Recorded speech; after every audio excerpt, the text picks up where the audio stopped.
good evening, good evening. Welcome to another Tea with C, Faith plus Real Talk. I am Sierra Brown, educator, author, and speaker, and I'm so happy that you are here with me on tonight. I hope you have your tea, and I hope you're ready to have some conversation. So let's just recap our last Tea with C 2 weeks ago. So 2 weeks ago for Tea with C, we talked about love, right? We talked about love, and we took a look at God's love and the abundance of God's love. And we took some time to evaluate our ships, right? SHIP. We took some time to look at all of our ships and evaluate them. So our courtships and our businesses and our partnerships, and we even made up some new words like marriage ship and business ship. But we looked at all of those relationships in our lives and those people in our lives, and we took a look at them and equated them or measured them up to God's love, right? To make sure that it's a God thing and that this relationship, whatever it is bearing fruit, right? It's bearing fruit, and there's some love deposits going in, and it's not always a withdrawal, and you're not left in the negative, all right? So I hope you took some time over the last 2 weeks to really look at the people in your lives and just evaluate those relationships, and just to make sure they're really a God thing and it's something that you need in your life, okay? So on tonight, we're going to talk about purpose. So purpose, like that's something that I'm really passionate about. So tonight we're going to talk about purpose. So I always like to start by asking you a question. So my question on tonight is, are you playing small? Right? Are you playing small? That's my question that I want you to kind of think about as we talk tonight. So let's talk about purpose. So we know that God is an intentional God, right?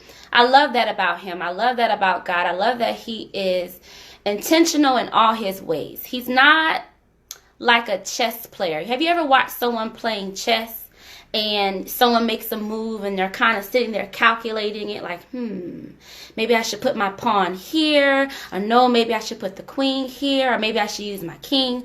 God is not like that. Like nothing shakes him. Nothing surprises him. He's intentional. Everything is predestined or predetermined. So nothing catches him by surprise.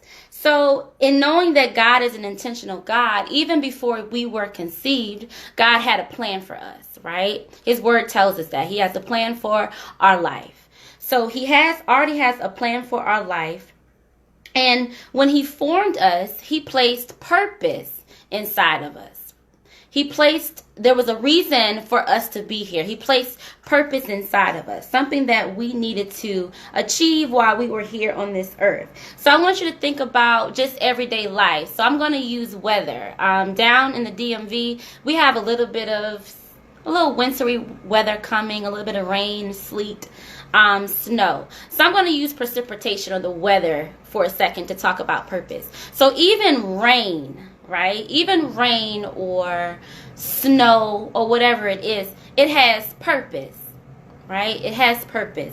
And, when God created the world, he even created or made rain or created precipitation. He says, you know what? I'll use this to feed my other creations, right? So when you think about rain, what does it do? It waters the ground. It waters the grass. It grows the trees. It helps feed us for plants and things like that. It purifies the earth. It even feeds our little furry friends. So God even had a plan when it came down to rain. Rain had a purpose.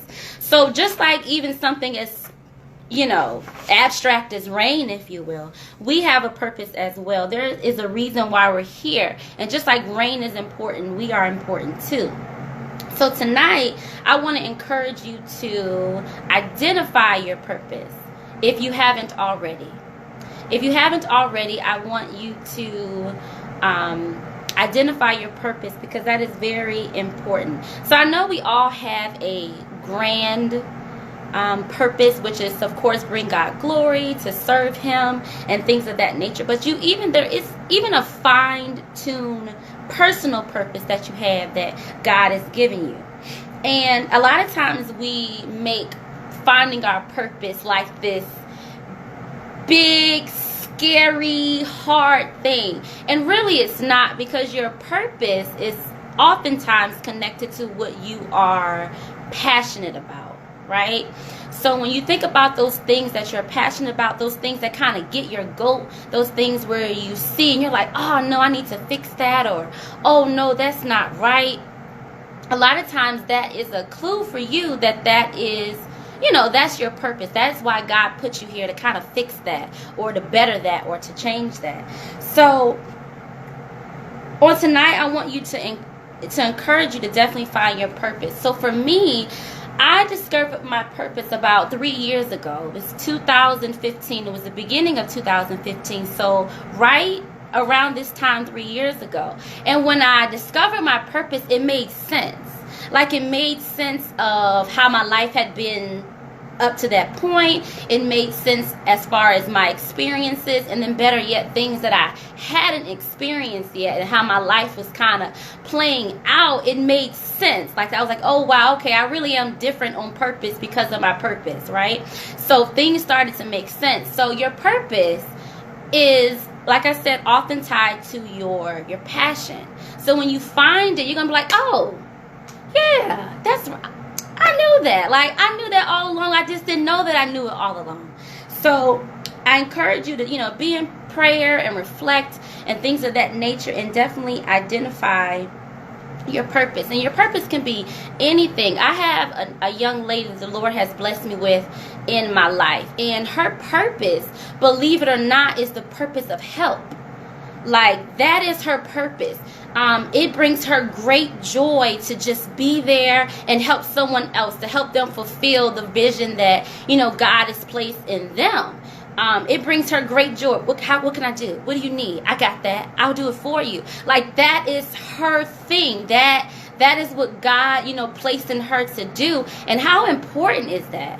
How important is that as, people are going out and God has given them a vision. We need people. We do need people to help us, to help us carry that torch and to get things done. So your purpose could be anything. It might be tied to youth.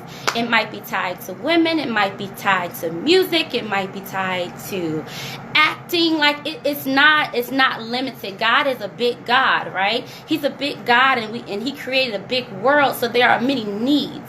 So there are many places in which you can operate, and there are many places in which your gifts and your talents and your purpose will make room for you to flow in. So I recognize that sometimes your purpose can be connected to your career, but it doesn't have to be. Not all the time. Sometimes even within your career or on your job, there are opportunities for you to fulfill purpose. There might be something going on where you can kind of step in and activate some things, but not all the time is it always connected to your job or your career. I know a goal for me, though, is that I want my career to be my purpose, right? I want just to be operating in my lane, operating and just doing kingdom business, advancing the kingdom, and that's just where I am, and God is just writing those heavenly checks, right? He's just writing those heavenly checks, and everything is handled, everything is taken care of, and thank God it is now. But that is the goal for me, where I don't necessarily have a 9 to 5 and I have to kind of clock in, clock out, but my life is just every day I'm just flowing in the things that God has given me to do. So I encourage you again to find your purpose. And once you find your purpose, I encourage you to activate it, right? So we can't just sit on it. We can't sit on the things that God has placed in us to do, or those assignments or those talents. Like, we have to activate it. And I'll be transparent for a moment. When I did find my purpose or discovered my purpose, I played small. Right? I played small. Like, God, told me some things that He wanted me to do, but I was playing really, really small, because I let fear come in. I let thoughts of other people's opinions come in. I let doubt come in and thinking of insecurities and, oh, what if I fail? And what if people don't like me? And what if people say this? And what are people going to think? And I encourage you, like, you just have to shut all that down and just go. Like, you just have to go. Like, if you know that God is telling you to do a certain thing, you just have to go and just do it. And one way to do that is you just have to divorce yourself from other people's opinions. You do. You have to divorce yourself from other people's opinions and what they think and what they're going to say. And you just have to just go it. Well, who is she? And who does she think she is? And who is he? And this and this and that. You have to be bold and say, oh, you didn't know who I am? I'm a chosen people of God. That's who I am. I'm the daughter of not a king, but the king. I am the son of not a king, but the king. You know, you have to be bold in that. You have to be bold in activating your purpose. Also, you just have to know that if God told you to do something, then that's all the validation you need, right? That's all the validation you need. And what other people may think at that time, it's kind of irrelevant, because if God said go, go. So you kind of just have to shut all that down and just do it. And we have to get comfortable in being uncomfortable. And that's something that I am still working on, is being comfortable, getting comfortable and being uncomfortable. So even doing Tea with C, it scares me. It scares me. Even though I know that this is what the Lord has placed in my spirit to do, and this is a God thing, and I'm just doing what He has told me to do and speaking on what He's told me to speak on and just being obedient. This is a scary thing for me. It's something about hitting that go live button that is just like the scariest thing for me. But even in that, I don't let that become fear, and I press on anyway. And I think for me, it's because, I always think about other people, like, oh, I don't want to step on anyone's toes, or, oh, I don't want to upset anybody, or, oh, what about this, or, oh, what about that? So it's just something about hitting that go live button that just has me sweating and just everything right before it's time. But even in that, I know I just have to keep going and press forward regardless. I have to shut down all those you can and this is not, and just, and just do it. So I encourage you to do the same, because at the end of the day, I know it's not about me, right? And it's not about you. Purpose isn't about us. It's about other people. So God has people attached to us, and people we don't even know. People that we don't even know, but they need what God has placed on the inside. They need that, right? So for us to sit and to be stagnant and to just hold it in is being selfish, right? Because God gave us that assignment to do, so we have to go and do it. So it's time out for playing small. I know for me, like in 2018, that's one thing I told myself is like, Sierra, there's just no more time for playing small. Like, you just got to go hard, and you got to be bold. And that was a prayer I had to ask God. I had to say, God, just give me this fresh boldness, God, right? Just give me this fresh boldness to just go and speak and to do whatever it is, God, that you're placing before me to do, Lord. Let me do it with boldness, right? Let me do it with boldness, and let me just operate in the way you would want me to do. So, about a few weeks ago, I went to get a pedicure. So that's just something I treat myself to every 2 to 3 weeks. I go and get my toes done, right? So I'm sitting in the chair and I'm getting my pedicure, and the TV was on. So they have like a monitor up on the wall. So I'm kind of scrolling through my phone and, looking up every now and then at the television. And it was a car auction on.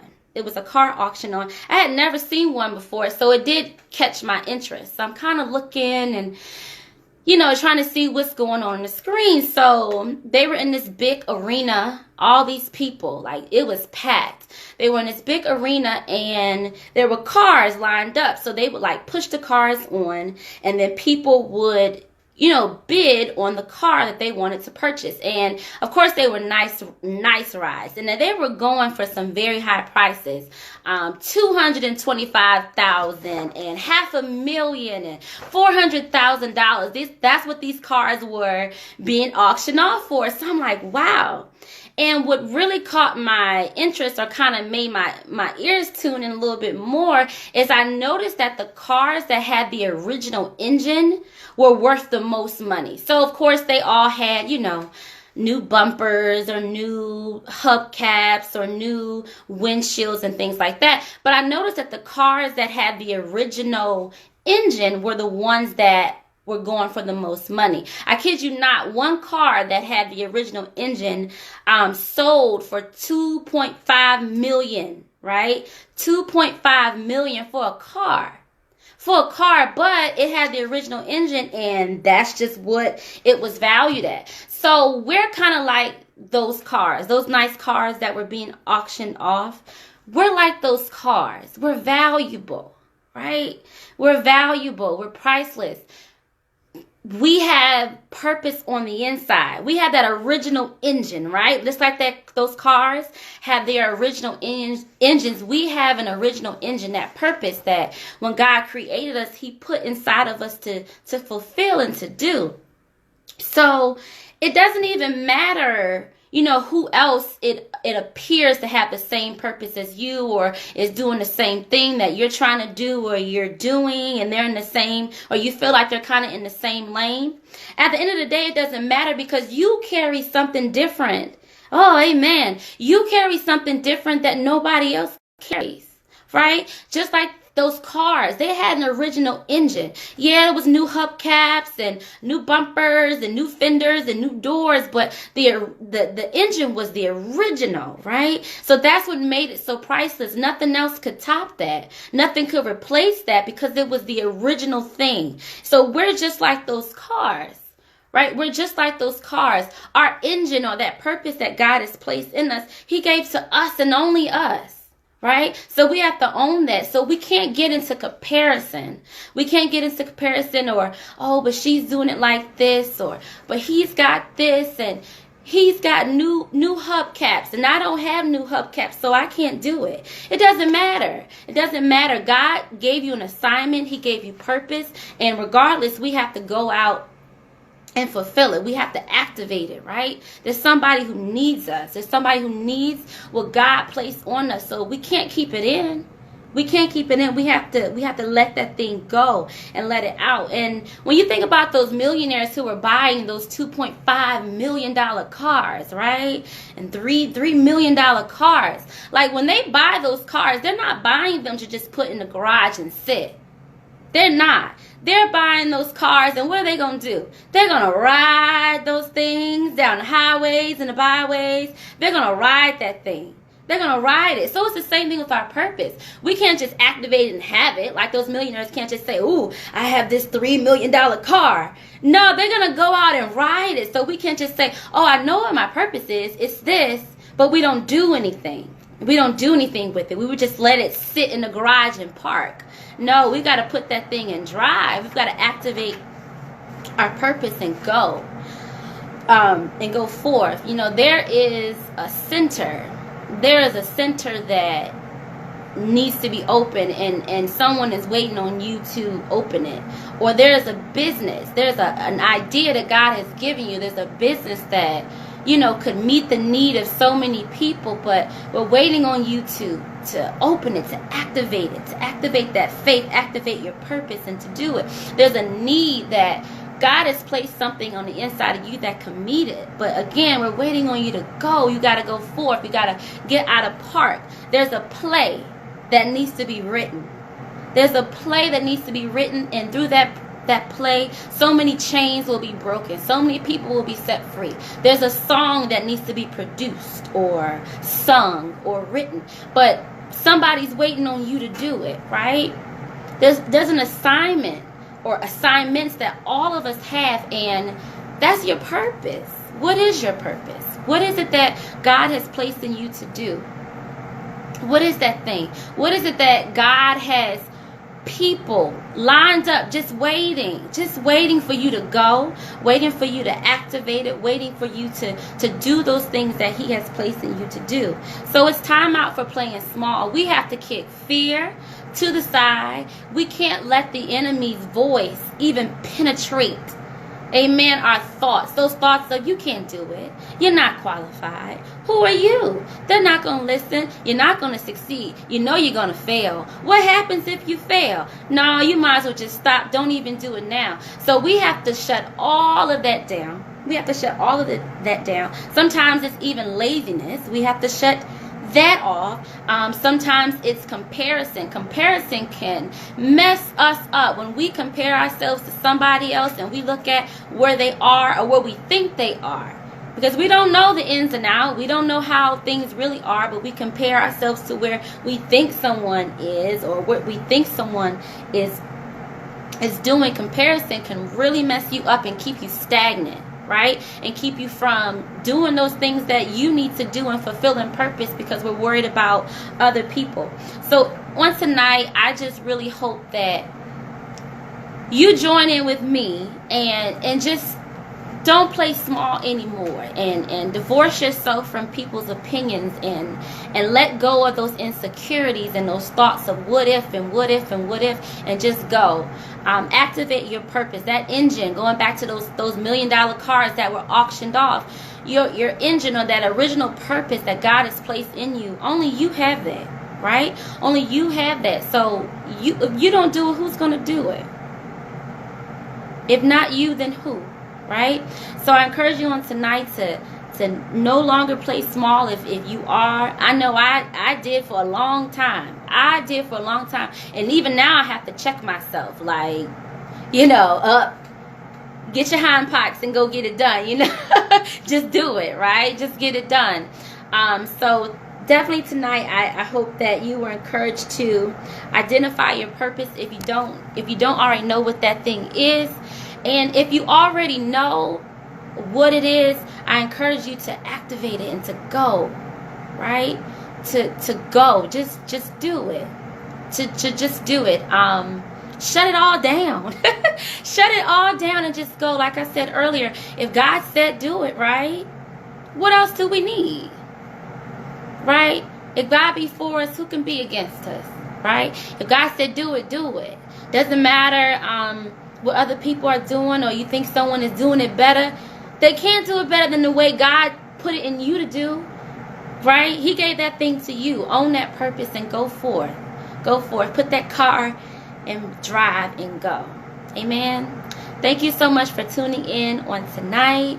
I certainly appreciate you. Tea with C again is every second Tuesday. So the next time I see you will be 2 weeks from today. I don't know, you guys do the math, but I'll see you guys in 2 weeks from today for another Tea with C. Thank you again for tuning in and have a great night. Bye-bye.